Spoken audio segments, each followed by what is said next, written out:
여러분 안녕하십니까. 경제현장 오늘 고광철입니다. 오늘의 주요 뉴스 전해드리겠습니다. 무려 40일을 넘긴 미국 연방정부의 일시업무정지 셧다운 해제가 임박하면서 뉴욕 증시와 비트코인 등 주요 자산 가격이 급등했습니다. 미 상원은 이르면 오늘 임시 예산안을 최종 처리할 예정인데 하원에서도 가결될 가능성이 큽니다. 이에 따라 연방 공무원들은 일자리로 복귀하고 소비도 살아날 것으로 시장은 보고 있습니다. 코스피가 랠리를 다시 시작했지만 5대 그룹이 전체 시가총액의 절반 이상을 차지하는 대형주 쏠림 현상이 뚜렷해지고 있습니다. 삼성, SK, 현대차, LG, HD현대 등 시총 상위 5대 그룹이 차지하는 비중은 연초 45%에서 52%로 높아졌습니다. 특히 반도체 슈퍼사이클에 힘입어 삼성전자와 SK하이닉스 주가가 급등하면서 삼성과 SK그룹의 시총 비중은 40%에 육박했습니다. 한미 관세 협상 결과를 담은 공동 설명 자료, 이른바 조인트 팩트시트 발표가 예상보다 늦어지고 있습니다. 여전히 25%의 고율 관세를 부담하고 있는 자동차 업계와 부품업체들의 불안감이 높아지고 있는데요. 자동차 관세를 관련 법안이 국회에 제출되는 달에 1일부터 소급해서 낮추기로 했는데 늦어진 것 아니냐는 우려도 나옵니다. 당첨만 되면 20억 원에서 30억 원의 시세 차익을 볼 수 있는 서울 서초구 반포동 반포 레미안 트리니원 특별공급 청약에 2만 명이 넘는 신청자가 몰려 평균 87대 1의 경쟁률을 기록했습니다. 대출 제한으로 현금 부자들만 참여할 수 있어 청약 시장도 자산가들의 리그라는 지적을 받고 있습니다. 10.15 대책을 두고 정치권에선 유법성 공방까지 벌어지고 있는데 시장은 어떤 반응을 하고 있는지 이어지는 집중진단에서 따져보겠습니다. 경제 현장 오늘은 SBS BG앱과 유튜브에서도 실시간 시청 가능합니다. SBS BG앱을 다운받아 시청하면 더 많은 정보와 뉴스를 볼 수 있습니다.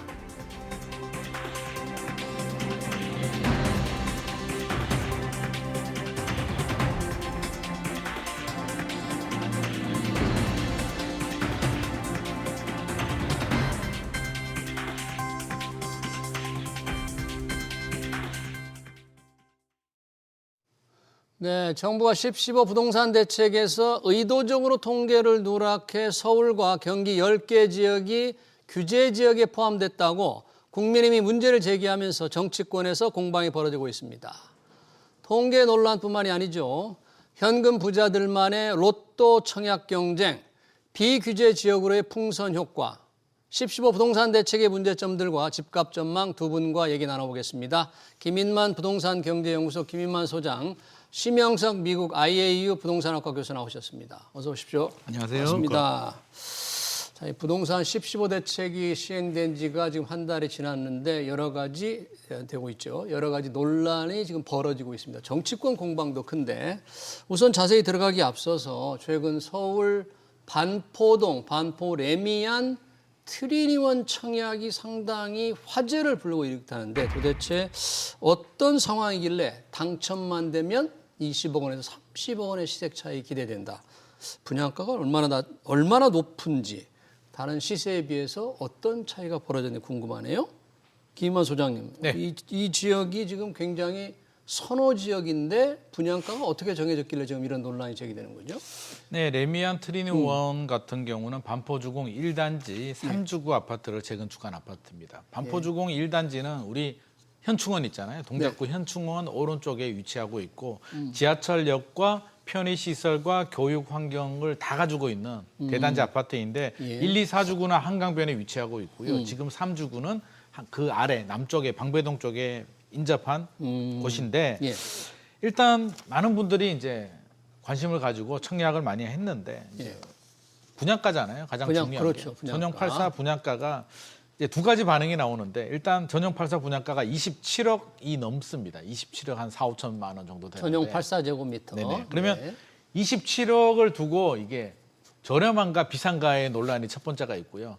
잘 모르시는 분들은 아니 무슨 27억이 어떻게 3.3제곱미터당 저렇게 되면 그러니까 평당 얼마가 되는 건가요? 8천만 원이 넘는 거죠. 8천만 원. 8천만 원이 훌쩍 넘는데 와 이게 아파트가 왜 이렇게 비싸라고 하는데 반대편에서는 너무 저렴하다라는 또 상반된 반응이 나오는 이유가 주변 시세가 중요한데 이제 항상 우리가 상대적인 비교를 해야 되는데요. 예. 주변에 이제 우리가 익히 알고 있는 원베일리라는 아파트가 있습니다. 원베일리가 그 신세계 백화점 쪽에 좀 더 가까이 붙어 있는데 2002년에 입주한 아파트입니다. 한강 뷰가 안 나오는 아파트가 한 67억 정도 합니다. 전용 84가. 84제곱미터가. 네. 근데 레미안 트리니원은 2006년 내년에 이제 입주할 예정이기 때문에 입주 연도가 4년 정도 차이가 나는 더 신축 아파트인데 27억 5천만 원이라는 거죠. 절반, 그러니까 절반보다도 주변 더 시세의 절반 이하. 저렴하다라고 할 수도 있고요. 레미안 퍼스티지라는 아파트가 이제 근처에 있는데 이 아파트는 2009년에 지었습니다. 2009년. 네. 네. 그런데도 지금 55억 정도 합니다. 그러니까 야, 신축 아파트가 이게 반값이면 저렴해도 너무 저렴한 것이 아닌가라는 반응이 나오면서 예. 어제가 특별 공급일이었거든요. 특별 공급, 네. 신혼부부라든지 신혼부부, 다자녀 이런 분들이 이제 예. 특별한 자격이 되시는 분들이 대상이고 예. 오늘은 이제 일반 분양, 가점제 대상이 나오는데 보통 특별 공급은 경쟁률이 높지 않습니다. 젊은 층이 많겠죠, 아무래도. 젊은 층도 많고 신혼부부, 예. 뭐 신혼부부도 이제 등급이 있으니까 신혼부부나 다자녀가 몇 명 되겠습니까? 많은 2만 3천 명이 몰렸다는 거죠. 예. 그러니까 87대 1이 특별 공급이 87대 1이면 어마어마하게 나왔는데 이게 지금 사회적 이슈가 되고 있는 게 분양가가 27억. 네. 그것도 우리 정부 규제로 대출이 2억밖에 안 나오잖아요. 그러니까요. 현금이 25억이 있어야 되는데 25억이 있는 사람이 2만 3천 명이 몰렸다. 현찰. 그것도 젊은 사람들이 여기에 여러 가지 반응들이 나오고 있습니다. 네, 지금 이제 김원 소장께서 3.73제곱미터 평당 분양가가 8천만 원이 지금 넘게 돼 있는 거잖아요. 그러면 이게 분양가는 가장 높은 가격인데 그런 거죠? 그렇죠. 지금 분양가 상한제 아파트로는 이제 제일 높습니다. 제일 높죠. 8,500만 원 정도. 물론 주변 시세의 절반이지만 분양가 자체로만 보면 최고인데 그동안 분양가도 참 많이 올랐네요. 그럼 어떤 추세를 지금 보였습니까? 얼마나 빨리 오른 거예요? 이게? 맞습니다. 그 허그 예. 그 자료에 하면 2005년도죠. 지금 현재 전국적으로는 1,950만 원 정도 되고요. 서울은 이제 4,747만 원 정도 됩니다. 근데 이게 2년 전에 한 3,200만 원이었거든요. 그러니까 2년 사이에 한 42%가 올랐으니까요. 분양가가. 어마어마하게 올랐다라고 볼 수 있고요. 그 원자재 가격은 최근에 뭐 좀 주춤합니다. 그렇지만 인건비는 계속 오르고 있고요. 인건비. 또 하나는 이제 그 환경이라든지 안전에 대한 규제는 계속 강화되고 있거든요. 그렇죠. 예. 네. 그래서 최근에는 뭐 인명사고가 나면 전 현장을 다 스탑시키는 스톱해야 정도니까요. 뭐 이런 점들이 계속 가격을 올리는 상황이고요. 뭐 그래서 이제는 그 청약하시는 분들도 주변 시세하고 같거나 예전에는 우리가 분양가가 주변 시세보다 낮다고 생각하셨잖아요. 네. 그런데 지금은 이제 주변 시세하고 같거나 아니면 좀 높더라도 청약이 완판되는 경우도 꽤 있습니다. 예, 그러네요. 여러 가지 원자재 값이 오르고 인건비도 오르고 뭐 안전 환경 규제나 비용도 해서 분양가가 계속 오르는데 이 반포동 트리니원의 경우에는 분양가가 비록 오르지만 시세보의 한 절반 수준이다. 그런데 절반보다도 낮다. 낮다. 청약할 수 있는 자격은 이번 10.15 대책으로 대출이 2억 원으로 제한되는 거죠. 이번에 이 케이스의 경우에는. 그러면 맞습니다. 25억 넘어가니까요. 25억이 현금이 없는 사람들은 결국 못 하는 거네요.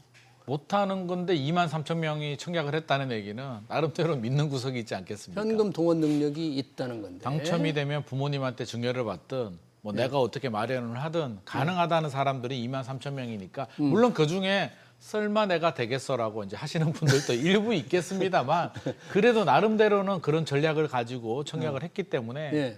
이게 좀 이슈가 되죠. 그래서 앞서서 이제 우리 신 교수님께서 분양가 얘기 살짝 했었는데 앞서서 제가 레미안 포스티지 아파트를 살짝 말씀을 레미안 드렸습니다. 포스티지. 55억 얘기를 했는데 2007년이었나요? 레미안 포스티지 아파트가 이제 일반 분양을 할 때 분양가가 3.3제곱미터당 3천만 원 정도 분양을 했습니다. 근데도 비싸다고 미분양이 났거든요. 예. 근데 지금이 분양가 상한제가 적용이 돼서 8,400 정도 나왔고 예. 시세로 보게 되면 한 1억 8천, 1억 9천 정도 되거든요. 그러니까 몇 년도인가요? 2009년에서 지금 2025년이니까 이 기간 동안에 3천만 원에서 1억 8천이면 6배 정도 올랐다. 네. 굉장히 큰 상승을 보여주고 있습니다. 야, 현금 부자들만 청약할 수 있다. 10.15 대책의 대출 규제의 영향인데 그렇다고 해서 은행에서 좀 대출을 줘가면서 청약하라고 좀 부추길 수도 없고 이런 현상에 대해 상당히 그 박탈감 느끼는 분들이 굉장히 많을 것 같습니다. 지금 이 상황이라면. 예, 뭐 당연히 그럴 수밖에 없고요.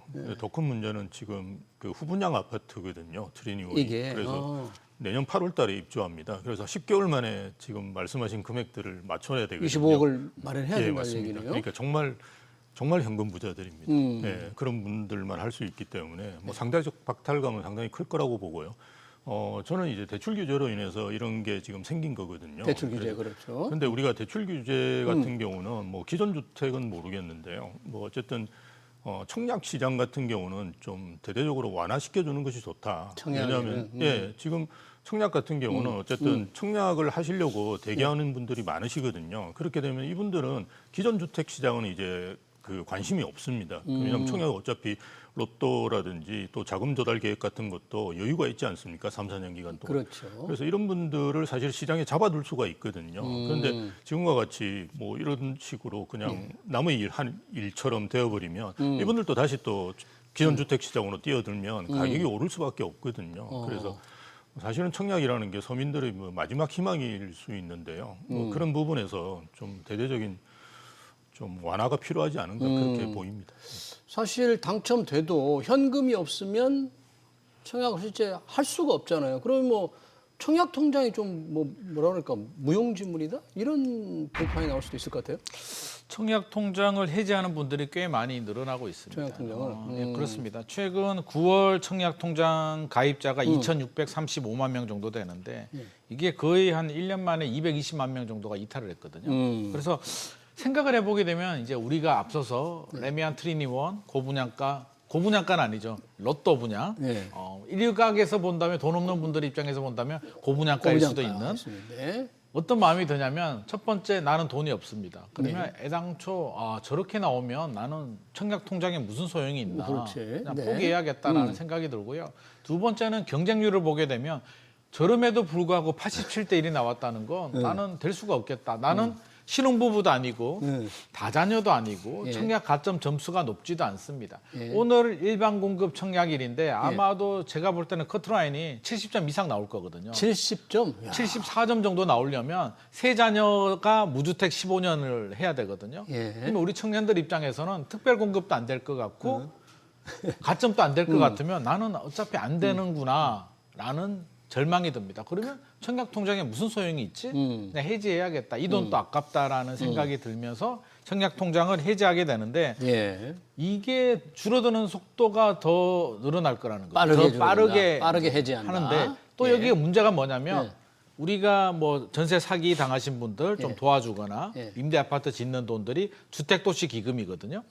그 주택도시 기금이 청약 통장 납입 금액입니다. 네. 우리가 청약 통장 납입한 돈으로 여러 가지 뭐 좋은 그런 데 사용을 하는데 가입자 수가 준다는 얘기는 그동안 납입한 돈을 찾아간다는 얘기잖아요. 그러네요. 기금 고갈을 더 부추길 수도 있기 때문에 이거는 굉장히 심각한 문제다라는 생각을 가지고 있습니다. 네, 이 참 청약 통장의 무용론까지 지금 나오고 있는데 아까 10.15 대책의 대출 규제를 청약 시장에서만은 제한해 좀 풀어야 된다는 걸 심 교수님께서 말씀을 하셨지만 지금 로또 경쟁이 가능한 거, 로또 청약이 될 수밖에 없는 건 아파트 분양가 이제 상한제 때문이지 않습니까? 상한제가 그렇죠. 시세보다 훨씬 더 낮게 정해지니까.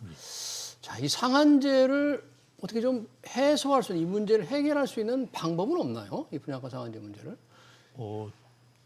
해소를 하면 됩니다. 정부에서 해제를 하면 되는데요. 없애면 되는 거예요. 네, 근데 이게 그 정부에서 가격을 통제하는 대표적인 이제 수단이죠. 우리가 최고 가격제라고 하는 겁니다. 프라이스 셀링이라고 해서 더 이상 높은 가격으로 못하게 하는 건데요. 이거는 뭐 일단 공급을 줄이고요. 그냥 가격을 이제 왜곡시키는 나쁜 영향을 미치는 거죠. 공급을 줄이는 거는 주택 사업자 입장에서 볼 때는 어쨌든 그 금액 이상으로 분양을 하지 말라는 거는 원래 이제 분양가라는 거는 기존의 시세보다는 높아야 되는 게 정상이거든요. 왜냐하면 4년 후에 가격이 4년 후에 가격이니까. 이기 때문에 뭐 물가 상승률 이런 걸 고려해 본다면 한 10% 높은 게 정상입니다. 그럼에도 불구하고 지금 그렇게 이제 안 하고 있다 보니까 공급이 줄어들 수 있는 부분이 있고요. 이걸 그 시세하고 이제 분양가의 차익 부분을 예전에 이제 채권 입찰제 같은 걸로 환수하려고 했던 시기가 있었어요. 근데 아마 지금은 제가 볼 때는 쉽지는 않을 거다. 왜냐하면 이게 마지막 희망인데 그거를 저희가 이제 이야기하는 그 트리니원 같은 아파트는 상위 1% 아파트고요. 그렇지 않은 아파트들도 많이 있거든요. 그래서 그런 데 대한 서민들의 희망을 꺾는 거기 때문에 저는 쉽지 않다라고 보고요. 상한제 가격 규제를 푸는 거는 쉽지는 않다. 근데 분양가 상한제를 원래 하는 목적이라는 거는 그 주택 가격을 안정시키려고 하는 거거든요. 네. 예. 근데 우리가 전체 주택 재고에서 이제 분양하는 아파트가 한 1% 내외입니다. 그리고 우리가 소위 이야기하는 가격이 많이 오르는 주거선호 지역이라고 본다 그러면 0. 몇 %일 거예요. 근데 이 아파트가 낮다고 해서 주변 아파트 시세를 떨어뜨린다는 것은 전혀 이제 상식적이지 않거든요. 지금까지 예를 보면 오히려 이제 이렇게 낮았던 분양가가 나중에 이제 입주할 때 되면 재가격을 찾아서 뭐 50억, 60억 이렇게 하는 게 일반적인 상황이었거든요. 예. 그래서 꼬리가 몸통을 흔들 수는 없기 때문에 이 목적 자체가 저는 잘못됐다. 그래서 정부에서 어쨌든 이 부분들은 좀 더 심각하게 고민하는 게 좋다라고 봅니다. 그러니까요. 이대로 로또 청약이 계속 반복되는 이 상황이 계속 유지되는 것은 여러 청년들에게 상실감과 박탈감을 안겨주기 때문에 뭔가 획기적인 개선 대책이 필요해 보입니다. 지금 10.15 부동산 대책의 여러 가지 효과 영향을 얘기하고 있는데 이번 대책 중에 조합원의 지위 양도가 이제 금지되는 내용도 포함이 됐잖아요. 네. 그런데 일부 지역, 그게 목동과 여의도에서 상당히 거래 당사자들이 큰 문제를 겪고 있다는데 이게 왜 어떤 이런 일들이 지금 생기고 있는 거죠? 네, 조합원 지위양도 금지라면 한마디로 거래를 할 수가 없습니다. 네. 재건축 아파트 같은 경우는 조합 설립이 되면 거래가 전면 금지가 되고요. 예. 재개발 아파트들은 관리 처분이 나면 금지가 되는데 제가 사례를 들어보겠습니다. 네. 토지거래 허가 구역이에요. 토지거래 허가 구역의 아파트나 주택을 살려면 허가를 받아야 되는데 이제 계약서를 쓰지를 못합니다. 이게 유동적 무효라고 해서 허가가 나와야만 유효가 되기 때문에 매매 예약서라는 걸 작성을 하고요. 매매 예약서. 네, 가계약금을 넣습니다. 예. 넣고 구청에 토지거래 허가 구역을 넣습니다. 예.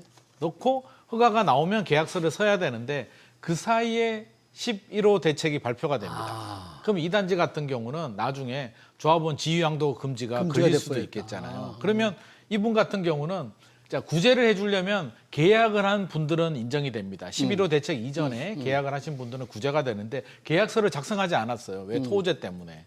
매매 예약제만 쓴 사람들. 그렇죠. 예약만 한 사람들은 사람들은- 구제가 안 될 수도 있고 될 수도 있는데 그렇다면 이분들 입장에서는 지금 어떻게 해야 될지도 모르는 이런 어중간한 상황들이 생기게 되고요. 예. 이게 출구가 없는 게 그럼 지위양도 금지가 걸리는데 또 하나의 문제가 뭐냐면 이번 투기 과열 지구로 지정이 되게 되면 조합원들은 여러 채를 가지고 있어도 한 개만 받습니다. 한 입주권. 개만? 나머지는 현금 청산 대상이 됩니다.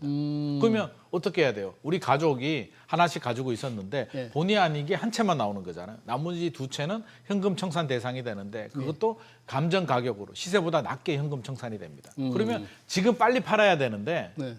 팔 수가 없는 거죠. 지위양도 금지에 걸리니까. 그러니까 이런 여러 가지 부작용들이 예. 예측 가능하게 나와야 되는데 전격적으로 이게 갑자기 서울 전역으로 발표가 되다 보니까 그럼 조합원들은 어떤 일이 발생을 하냐면 조합 사업 속도를 높이는 가장 중요한 게 동의율이잖아요. 예, 동의율이죠.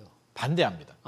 그게 우리는 사업 진행되게 되면 현금 청산이 되니까 우리는 반대할래라고 해서 반대하는 조합원들이 늘어나게 되고 예. 사업이 늦어지는 이런 부작용들도 나오기 때문에 이런 부작용에 대해서는 정부나 서울시도 예. 좀 고려를 좀 해야 되지 않나 생각을 하고 있습니다. 빨리빨리 선을 그어주고 혼란스러운 걸 빨리 분명하게 매듭을 지어줘야 될 텐데 또 행정이라는 게 상당히 오래 걸리잖아요. 무슨 결론을 한번 내는데 그 그렇죠. 사이에 그 가입자도 조합원들만 속이 타들어가겠네요. 앞서서 제가 말씀드린 사례도 매매 예약서 쓰고 지금 한 달 정도 됐는데도 공식적인 답변이 안 오니까 계약을 무효로 해야 되는지 그대로 이행을 해야 되는지 어떻게 해야 되는지 지금 갈팡질팡 모르는 상황입니다. 예. 집값 동향을 한번 조금 보겠습니다. 10.15 대책으로 뭐 거래가 뚝 끊겼기 때문에 이러면 대상 지역은 뭐 거래가 심 교수님 뭐 한 5분의 1? 80% 줄었어요? 80% 줄었습니다. 지금 10월 기준으로 보면 10월 이제 전반기죠. 15일 이전 거래된 거하고 이제 16일 이후에 거래된 거하고 비교를 해보면 80% 정도 줄어들었다고 하니까요. 예. 뭐 거의 지금 거래가 안 되는 상황이라고 볼 수 있습니다. 거래가 워낙 줄었기 때문에 가격이라는 게 거래가 활발한 가운데 있어야 그 가격이 시장 가격의 의미를 가질 텐데 거래가 이렇게 강제적으로 줄기 때문에 가격에 큰 의미가 없겠습니다만 규제 지역의 바깥에 있는 곳에 뭐 풍선 효과 얘기가 좀 나옵니다. 경기 구리, 오산, 동탄 신도시가 있는 화성 정말 이 정도의 가격이 좀 들썩입니까? 예. 그 집주인분들은 호가를 상당히 높이고 있는 상황이고요. 그 찾는 분들이 일단 많습니다. 그러니까? 예, 그게 뭐 지방의 자산가 분들도 사실은 찾으시니까요. 예. 예전보다 수요는 좀 더 강한 것 같고요. 그리고 저희들이 예상했던 것보다는 풍선효과가 어쨌든 강한 그런 것 같습니다. 대신에 이제 풍선효과도 제가 판단할 때는 그 일자리가 좀 늘고 그다음에 교통 호재가 좀 확실한 곳 중심으로 해서는 좀 유지될 가능성이 크고요. 뭐 그렇지 않은 지역까지 이제 퍼지지는 않을 거다라고 보는데 저는 이제 권성구라고 수원에 이제 지정 안 된 데가 있는데요. 수원구 권선구. 예. 여기가 지금 최근에 이제 거래량은 제일 많이 늘었어요. 그래서 상당히 좀 풍선효과 강하다. 예, 이렇게 저는 생각을 하고요.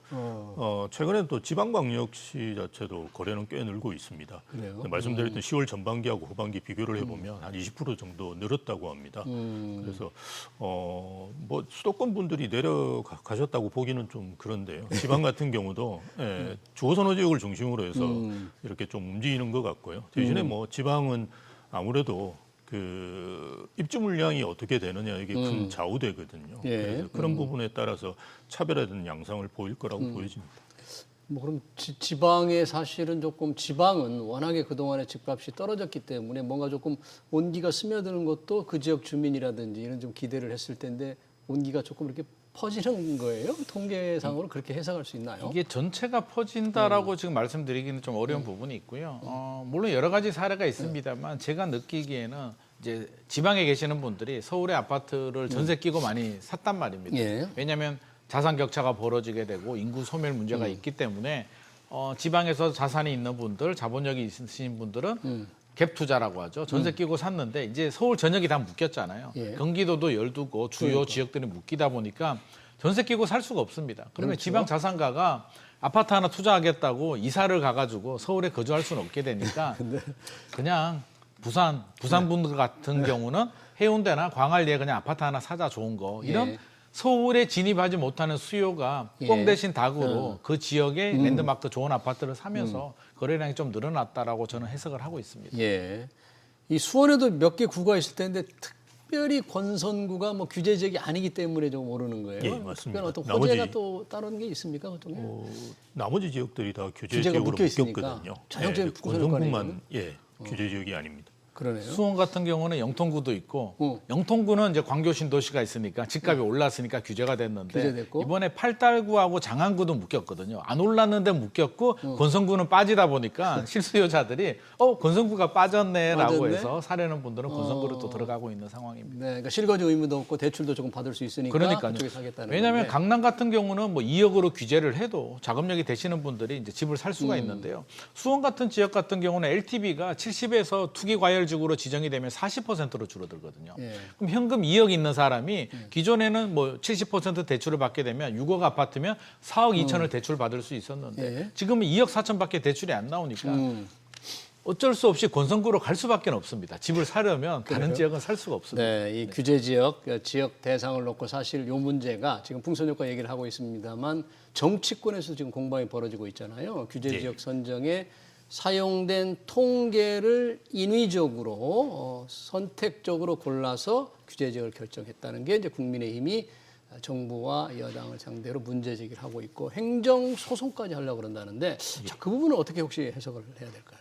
그게 이제 그 주택정책심의위원회가 열린 날이 13일입니다. 13일인데 그때 이미 국토부에서는 사실은 부동산원 통계를 받긴 했어요. 받긴 했는데 이걸 이제 공표된 통계가 아니기 때문에 사용하지 않았다라는 게 이제 국토부의 그 시점에 입장이고요. 13일 시점에 공개된 게 아니기 때문에 예. 그리고 그 국민의힘이라든지 이번에 뭐 그거 문제를 제기한 의원이 있는데 개혁신당인가 뭐 그쪽인 줄 알고 있는데요. 그쪽 이야기는 어쨌든 행정행위라는 것은 효력 발생 시점이 중요하다. 그게 이제 10월 16일이거든요. 효력 발생 시점. 그럼 그때는 이미 통계를 볼 수도 있었고 공표된 통계이기 때문에 그걸 활용한 통계를 해야 된다. 그러면 이제 9월 달이 포함되는 거고요. 아니면 이제 8월 달까지밖에 안 되는 건데 뭐 이거는 뭐 행정소송으로 가봐야 될 건데요. 아마 행정소송은 되게 깁니다. 아시다시피.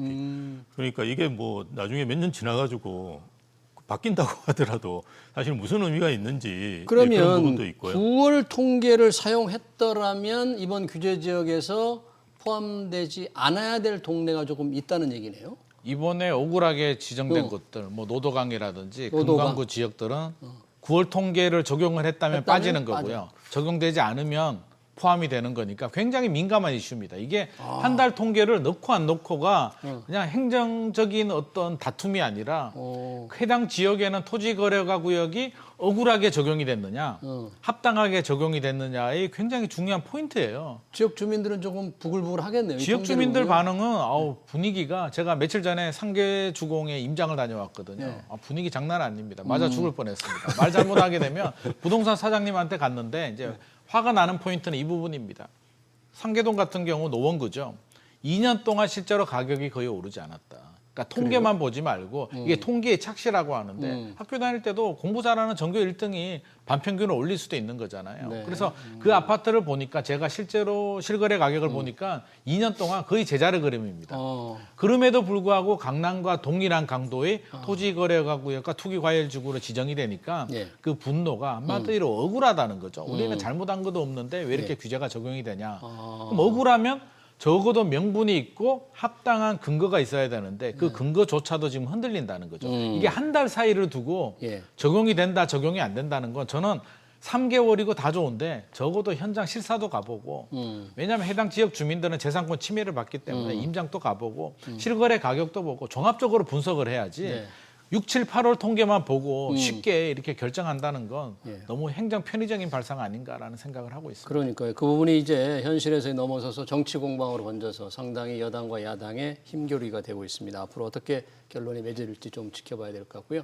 여튼 집값은 안정되기를 모든 사람들이 바라고 공급이 좀 순조롭게 이루어지길 바라는데 정부가 또 공급 대책을 구체적으로 내놓는다고는 또 합니다. 그런데 네. 공급 대책이라는 게 항상 시간이 많이 걸리는데 맞습니다. 공급 불안 심리를 좀 잠재울 수 있는 방법은 결국은 없는 건가요? 아니면 있나요? 근데 저는 이제 서리균 대책을 자꾸 발표하는 거는 시장에 더 안 좋은 영향을 준다고 보거든요. 그래서 97 대책 발표되고 난 다음부터 가격이 오르기 시작했어요. 97 그래서 공급 대책 저도 발표 후에. 깜짝 놀란 게 지금까지 무슨 대책이 발표되고 가격이 오른 적은 없거든요. 네. 대책이 발표되면 그래도 한두 달은 그래도 시장이 안정이 되는데요. 그래서 정부가 사실은 이런 대책을 발표하는 건 저는 뭐 좋은 건 아닌 것 같고요. 예. 그래서 97 대책에서도 저기 착공 연도가 2030년입니다. 그럼 이 정부 동안은 거의 뭐 의미가 없는 이야기거든요. 예. 그리고 가장 문제가 되는 게 저희가 서울이고 2026년부터 28년까지 입주 물량이 급격하게 줄어든다는 건데요.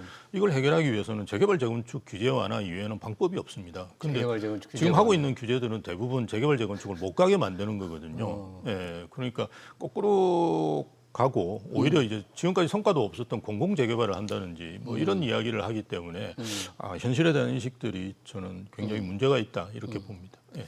김임원 소장님 혹시 좀 획기적인 해결책 없을까요? 이런 공급 불안 심리 시장을 안정시킬 수 있는 방법. 획기적인 해결책이 있었으면 이미 정부도 했겠죠. 그래서 쉽지 않고요. 교수님 말씀하신 것처럼 전 섣부른 대책은 오히려 부작용이 더 큽니다. 왜냐하면 추가 대책이 나왔는데 이제 마음은 국민의 마음에 있잖아요. 앞으로 공급이 많이 나오겠구나라는 마음이 들면 안정을 찾을 수가 있는데 97 공급 대책이 발표가 되고 12월에 추가 공급 대책이 발표됐는데 또 알맹이가 없네라고 하면 급격하게 신뢰가 떨어지게 되면서 정책에 대한 불신, 이제 각자 도생으로 넘어가기 때문에 어설픈 대책을 발표할 바에는 안 하는 게 나을 것 같고요. 예. 국민들이 공감할 수 있는 대책이 뭔지를 시간이 걸리더라도 충분히 고민하고 준비를 할 필요가 있을 것 같습니다. 네, 그렇군요. 워낙 국민에 대한 기대가 큰데 그 기대를 충족시키지 못하면 또 불신이 좀 쌓일 수 있다. 역시 부동산 문제는 정부 당국자의 말대로 정말 어려운 주제 같습니다. 정부 당국자가 다른 어떤 이슈보다도 참 어려운 과제라고 했는데 앞으로 시장이 안정될지 지켜봐야 될 것 같습니다. 관련 토론 여기서 마치겠습니다. 지금까지 김인만 부동산 경제연구소장, 심영석 미국 IAU 부동산학과 교수였습니다. 고맙습니다.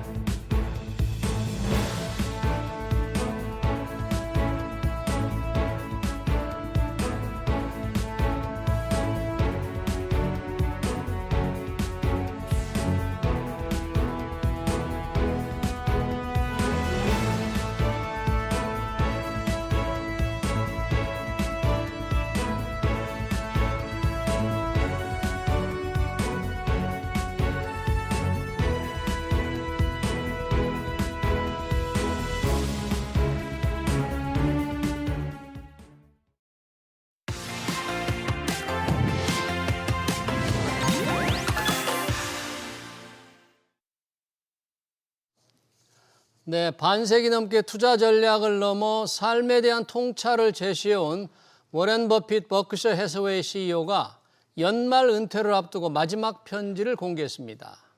투자의 전설이 주주들에게 보낸 마지막 편지에 어떤 내용이 담긴 건지, 그는 지금 시장을 어떻게 보고 있는지 원상필 한국항공대 경영학부 교수 모시고 얘기 들어보겠습니다. 교수님 어서 오십시오. 네, 안녕하십니까. 워렌 버핏 투자의 귀재라고 해서 그 투자 철학, 가지고 있는 주식, 현금 모든 게 기사가 될 정도로 관심이 많은데 주주들에게 마지막 편지를 보냈네요. 매년 보내는 편지인데 이게 이제 2025년으로 더 이상 편지를 안 보낸다. 은퇴하기 때문이잖아요. 네, 그렇습니다. 어떤 내용이 담겼습니까? 그 편지에? 이제 매년 그 시장에 가장 큰 관심을 받으면서 예. 또 한편으로는 가장 재미없는 이벤트이기도 한데요. 그래요? 왜냐하면 편지 내용이 너무 일반적이고 사실은 모두 다 뻔히 알고 있는 내용들이기 때문입니다. 네. 이번 편지도 내용 자체는 거기서 크게 벗어나지 않았고요. 다만 말씀하신 것처럼 이제 은퇴하지 않습니까? 예. 앞으로 더 이상 편지를 쓸 일은 없다고 했습니다. 그리고 버핏이 올해가 나이가 이제 95세니까요. 네. 이제 곧 저희를 떠날 날도 얼마 남지 않았죠. 그래서 이번 편지에서는 본인의 인생을 회고하고 또 투자자들한테 투기꾼이 아닌 투자자로서 지켜야 될 기본적인 원칙을 다시 한번 강조했다. 뭐 이렇게 볼 수 있겠습니다. 그러네요. 본인의 인생을 회고하는 측면에서 혹시 우리 시청자들에게 조금 해줄 얘기, 시청자들이 좀 귀담아 좀 새겨드릴 말 그런 게 있습니까? 본인의 인생에서? 본인은 굉장히 행운아였다. 어. 네. 그리고 본인이 미국에서 태어날 수 있었다. 미국에서 태어날 그다음에 수 있다. 본인이 백인으로 태어날 수 있었다. 그다음 본인이 주식시장이라고 하는 이 투자 시장을 일찍 알 수 있었던 게 본인이 지금 위치에 올 수 있었던 이유였다. 주식을 주식시장을 일찍 알 수 있었던 거예요. 그런 건 굉장히 중요한 말이네요. 사실 주식시장은 경제 성장과 함께 크는 곳이잖아요. 자산을 늘리는 곳이니까 그곳에 몸을 담고 그곳의 생리를 이해하고 그곳을 통해서 자산을 늘려가는 게 이게 자본주의의 가장 핵심 아니겠어요? 그곳에 있을 수 있었다는 게 우리 시청자들에게도 좀 의미가 있는 것 같아요. 맞습니다. 네. 또 한편에서는 내가 미국에서 태어나지 않았더라면 반대로 내가 백인이 아니었다면 미국에서 태어났지만 백인이 아니었다라고 하면 이런 혜택을 받을 수 없었다라는 부분도 있으니까요. 세상 모든 일이 운칠기삼이더라. 뭐 이렇게도 좀 볼 수 있겠습니다. 그러네요. 투자자로서의 자세에 대해서는 혹시 어떤 얘기가 있었나요? 투자자로서요? 그러니까 사실 우리가 교과서에서 늘상 보는 내용들입니다. 정도를 지켜라. 무리하지 마라. 무리하지 마라. 네, 그다음 시장은 매우 변덕스럽다. 변덕스럽다. 미스터 마켓이라고 부르지 않습니까? 네, 그래서 그 변덕스러운 사람을 쫓아가려고 하면 매번 실패한다. 언제나 네가 무게를 잡고 시장에서 그 미스터 마켓이 잠깐 웃어 보일 때 그 시점에 투자하고 또 그 시점에서 빠져나오는 그런 여유와 기다림. 그리고 인내가 필요하다. 절대 마켓을 쫓아가려고 해서는 너는 항상 지는 게임을 할 거기 때문에 고통스럽겠지만 남들이 웃을 때 오히려 한 발 물러설 필요가 있고 반대로 남들이 굉장히 고통스러워할 때 그때 기회가 왔다는 걸 잊지 말아라. 네, 이런 내용들을 이야기했으니까요. 네. 역시 우리가 늘상 얘기하는 것들을 또 한번 반복했다. 뭐 이렇게 볼 수 있겠습니다. 늘상 얘기하지만 가장 또 실천하기가 또 어려운 거 아니겠어요? 그게. 그렇습니다. 또 황금률을 강조했다. 뭐 대접받고 싶은 대로 하라. 대접받고 싶은 대로 하는 건 상당히 인생의 어떤 정하는 중요한 철학 같은데 황금률을 강조했다는 건 어떤 의미가 있는 거죠? 네, 그러니까 보면 버핏은 항상 일정한 수준의 현금을 보유하고 있습니다. 일정한 절대 수준으로. 몰빵을 하지 않죠. 그리고 어떤 한 종목에도 비중을 많이 실지 않습니다. 늘 포트폴리오를 구성하고 산업군을 다양화시키고 네. 그리고 특히 본인이 잘 모르는 분야에는 절대 투자하지 않는 것으로도 유명하지 않습니까? 네, 그런 부분에 있어서 그러니까 종목과 산업 또 시장을 바라보는 것에 있어서도 균형을 유지해라. 그러니까 다소 좀 철학적이면서도 네. 매우 원론적인 얘기다. 뭐 이렇게도 볼 수 있겠습니다. 네. 가장 기본이 원래 기본으로 돌아가라 그러잖아요. 기본이 가장 중요한 거니까 기본을 다시 한번 이제 강조한 측면이 있는데 이게 은퇴를 하게 되면 후임자가 이미 정해졌지 않습니까? 네. 그렉 에벨에 대한 주주들이 조금 믿어달라 이런 얘기를 했던 것 같은데 이 사람은 어떤 사람이죠? 그렉 에벨? 버핏과 이제 오랜 시간 함께 해오면서 버핏의 어떤 투자 철학을 가장 잘 이해하고 있는 네, 말 그대로 버핏의 분신과도 같은 분이고요. 예. 그렇기 때문에 이제 버핏도 오늘 이 서한을 통해서 이 편지에서 그렉에 대한 무한 신뢰를 다시 한번 강조했습니다. 그러니까 내가 떠났다고 해서 절대 불안해하지 마라. 그렉은 나보다 충분히 더 훌륭하고 나보다 훨씬 더 높은 투자 철학과 원칙 그리고 그 원칙을 지킬 수 있는 의지를 가지고 있는 사람이다. 그래서 내가 사라진다고 해서 투자자들은 절대 이 버크셔 해셔웨이 주식을 팔거나 또는 가볍게 생각하지 말아라. 내가 그렉이고 그렉이 나다. 네, 이렇게 하면서 힘을 잔뜩 실어주는 그러네요. 그런 멘트로 마무리했습니다. 네, 떠나는 CEO로서 이제 후임 CEO에 대한 당연한 부탁이겠지만 시장도 워렌 버핏만큼 그렉 에벨 차기 CEO를 이렇게 좀 믿음을 주고 있습니까 지금 어떻습니까? 사실 뭐 힘을 실어주는 말들을 잔뜩 했다라고 하는 이유는 또 반대로 시장이 그만큼 불안해하고 있기 때문이기도 하죠. 네. 그러니까 이를테면 저희가 지금 테슬라만 하더라도 예. 네, 머스크가 없는 테슬라를 생각할 수 있습니까? 그런 거죠. 그래서 이제 네. 테슬라 같은 경우에도 네, 아주 당당하게 예. 네, 1조 달러라고 하는 엄청난 보상금. 네, 보상책을 줬지 않습니까? 사상 최대 앞으로 전무후무할 보상금 1조 달러. 주주들이 승인을 했다는 것 자체가 놀랍더라고요. 맞습니다. 네, 근데 마치 그 머스크의 위치만큼이나 이 버크셔 해셔웨이의 저희 네, 워런 버핏의 느낌이 더 크지 않을까. 사실 그걸 그러네요. 고려해 본다라고 하면 네. 뭐 투자자들은 충분히 불안해할 수 있고 네. 또 투자 철학이라고 하는 게 이게 배우는 거기도 하지만 또 사실 내가 옆에서 아무리 오랜 시간 지켜본다고 하더라도 그 철학을 온전히 내 것으로 만들기는 힘들잖아요. 예. 그렇기 때문에 시장에서는 만약 워런 버핏이 정말 경영권을 완전히 놓고 또 시장에서 어느 날 사라진다라고 하면 네, 이 회사 주가가 더 이상은 지금과 같은 적어도 안정적이면서도 고평가를 받을 수 있는 이런 위치에서는 좀 버티기 어려울 거다라고 불안하게 생각하고 있긴 합니다. 그래요. 우리나라에서도 보니까 버크셔 회사의 주식 한 주가 지금 굉장히 비싸지 않습니까? 대략 한 10억 원 정도 하죠. 한 그래요? 주가 10억 원입니다. 한 주가. 맞습니다. 그러니까 그 주총에 참석하기 위해서 그 주식을 한 주씩 가지고 있는 기업 또 고액 자산가들이 굉장히 많더라고요. 맞습니다. 그 주총에 한번 가는 걸 개 영광으로 생각하기 때문에 그렇죠. 10억 원이라도 한 주씩 가지고 있는데 그런 사람들이 보기에 최근에 이 버크셔 해서웨이 주가가 조금 부진합니까 최근에? 그렇습니다. 올해 들어서 대략 한 10% 정도 상승했거든요. 이 미친 듯이 올라가는 장에서 10% 상승했다라고 하는 의미는 네. 사실은 주주 입장에서 보면 굉장히 고통스러운 시간이었죠. 그러네요. 그러니까 뭔가 좀 주가가 더 S&P 500 지수 훨씬 넘어서기를 추월하기를 기대했는데 이렇게 조금 부진한 상황. 그러다 보니까 그래서 그런지 버핏이 그런 말을 했네요. 버크셔 해서웨이 주가도 변덕스럽게 움직일 수 있다. 50% 가까이 하락할 수 있다. 아마 50%는 한 5, 60년의 긴 기간 동안에 주가가 떨어졌던 과거의 사례를 들은 것 같아요.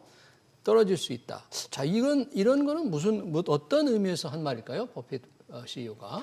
네, 우리가 지금 사실 제대로 된 조정 없는 강세장을 수년째 계속 경험하고 있습니다. 네. 그리고 소위 얘기하는 버핏 인디케이터로 보면 네. 지금 장은 역사적인 수준을 이미 넘어선 초가열 국면에 있기도 합니다. 아, 버핏 지수로 본다면 버핏 맞습니다. 지수라는 게 어떤 걸 사용하나요?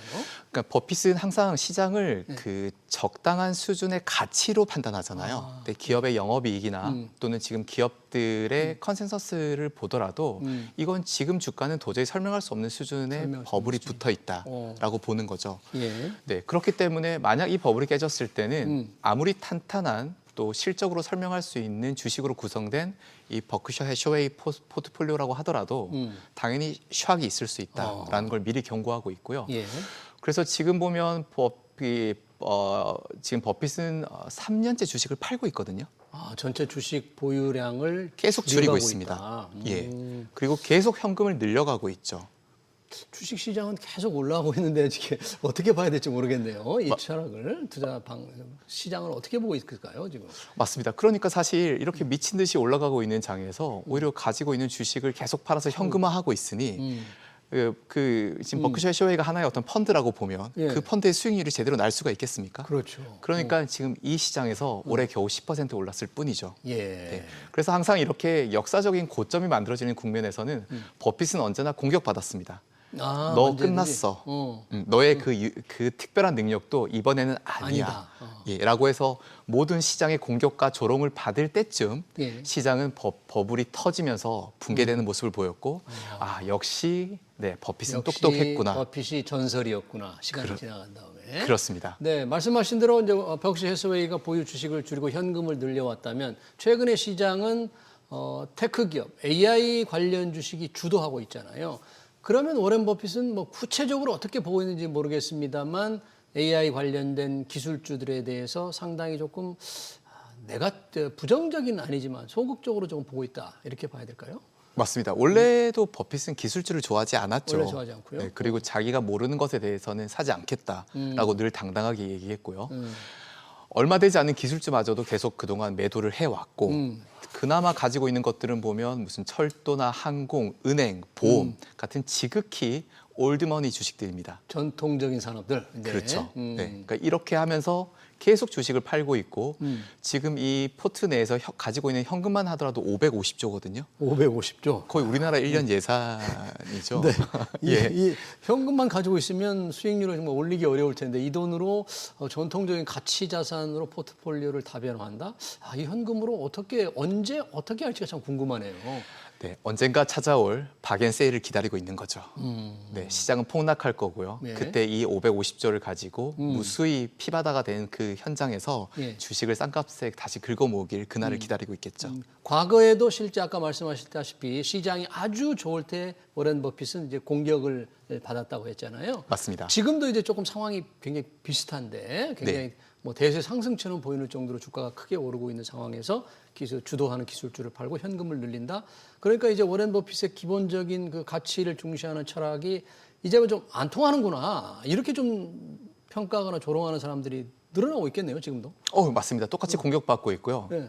할아버지다. 너무 모른다. 세상을 너무 모른다. 너무 모른다. 그래서 투자 시장의 진정한 구루라고 하는 게 어디냐. 결국은 그 상황에서 그 흐름을 탈 수 있어야 되는데 버핏은 이제 노쇠했고 시장의 파도를 읽는데 실패했다. 그렇기 때문에 이런 시장에서 이렇게 형편없는 수익률을 지금 투자자들한테 보여주고 있는 거다라고 공격하는 사람들도 당연히 많이 있습니다. 네, 그런 상황에서 본인은 이제 물러나고 약간의 시장에 투자자들의 믿음이 아직 완전히 굳건하지 않은 새로운 CEO가 오기 때문에 벅셔 해서웨이에 대한 이 주주총회의 열기 그동안에 대단했지 않습니까? 열기도 이제 앞으로 예전 같지 않을 것 같은데 버핏 회장은 CEO로서 물러나고 어떻게 있는 겁니까? 그러면 이제 물러난 이후에는 본인은 여전히 매일 아침 맥도날드에 가서 맥모닝을 먹을 거라고 했고요. 네. 네, 시장과 그리고 많은 친구들과 얘기하면서 남은 여생을 보내겠다.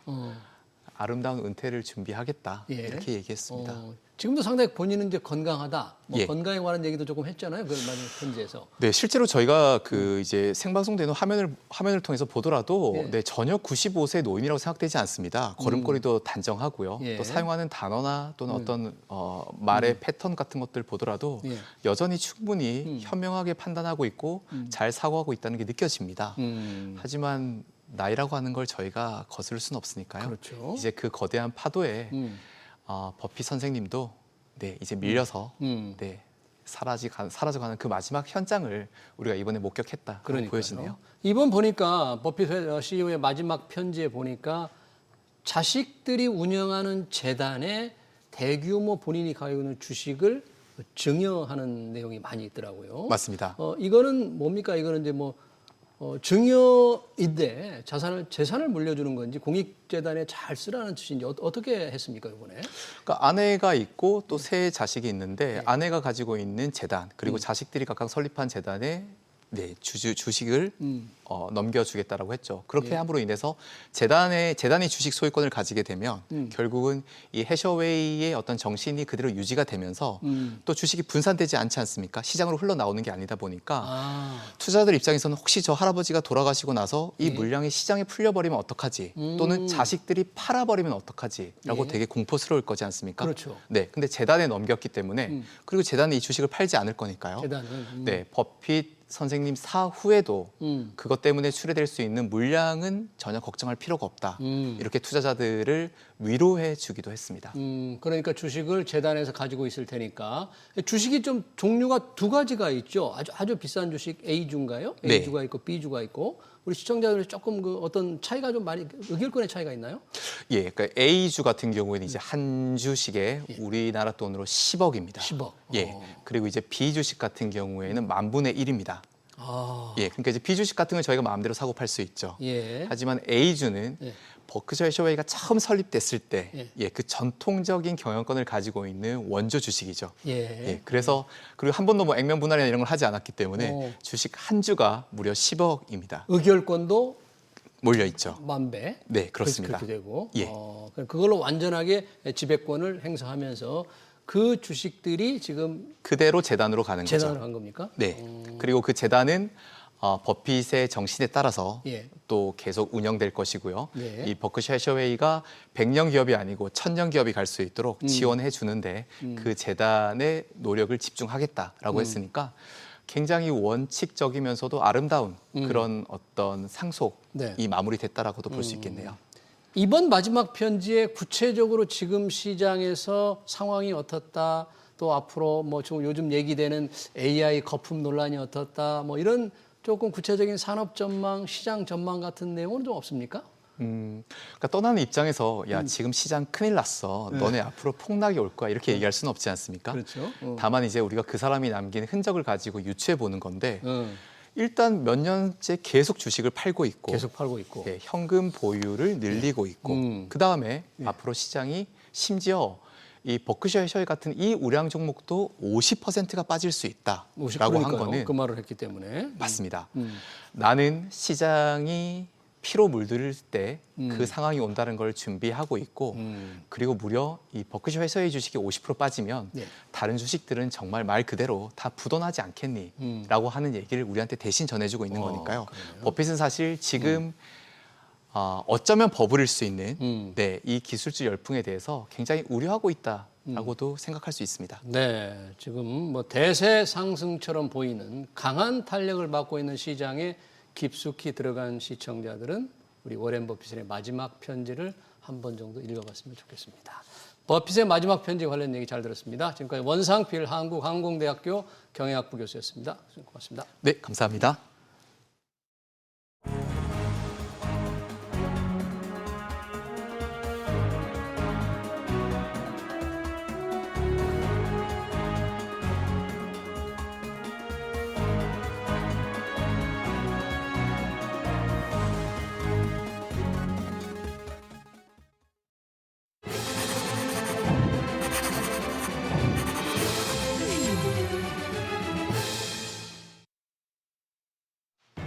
네, 서울 반포레미안 트리니원 청약이 요지경입니다. 당첨만 되면 20억 원에서 30억 원 정도의 시세 차익을 볼 수 있다고 해 로또 청약으로 불립니다.